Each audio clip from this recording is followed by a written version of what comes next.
In this section, we also talked about the distance formula.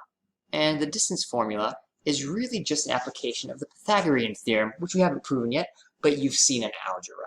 And to make that clear, let's put on a grid on the background. Let's pick 2 points. A, let's give it some coordinates. Let's say this happens to be at 5, 6. And then let's maybe go over 3 and up 1, 2, 3, 4. So we'll call this B. Let's say this is at point 8, 10. And I did not draw the origin, but that would be over this way somewhere. All right, so what's the distance between these 2 points? Well, it'd be easy to find what's the difference of their heights. For instance, when it goes from a height that's height 6 up to height 10, that's easy to find. That's a distance of 4. It'd be easy to find the distance if we were just talking about the left and right distance, right? That goes from 5 to 8 because that's 3 over. So I could, if I were in a taxi cab in New York City on this grid, if I had to go from A, for the store Macy's, to B, which is another store, Macy's.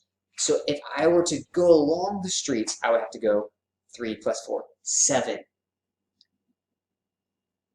But that's not what we mean when we talk about the distance between 2 points. We're talking about as the crow flies, right? We're talking about the direct line. If this was an open field, there'd be no sense to going around that way. I would just go directly from A to B.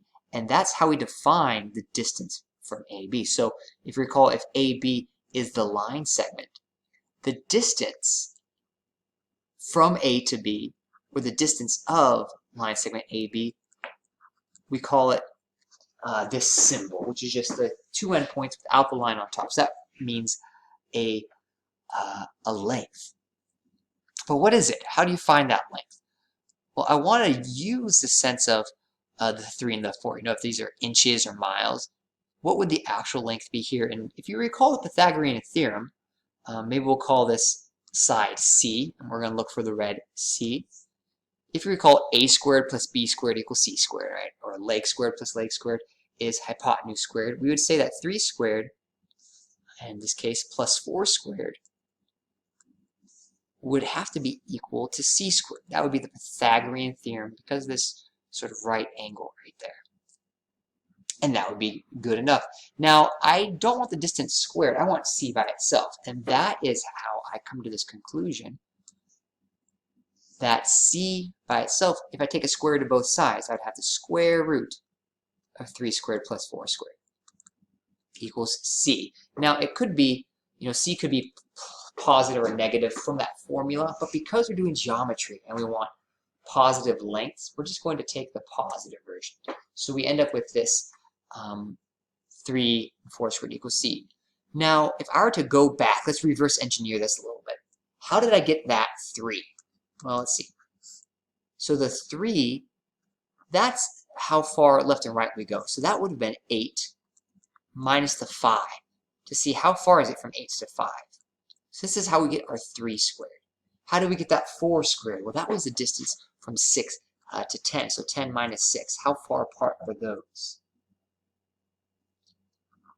But this actually yields even one more general equation. If I were to call these x1, y1, and this B point x2, y2 for whatever xy coordinates you want to plug in, this formula then becomes simply the square root of x2 minus x1 squared. So how far apart are they? Plus y2 minus y1 squared. So there's subtraction inside these parentheses and then addition between them. Although, a lot of the time it's more helpful. You can just go back to this picture. How long is this side? Oh, it's 3. How long is this side? Oh, it's 4. And then do the Pythagorean theorem here. But that's how we derive that equation. All right. It'd be helpful also to double check that this also works if some of these coordinates are negative. What happens if I did one of these backwards? Would it change things? Check that out.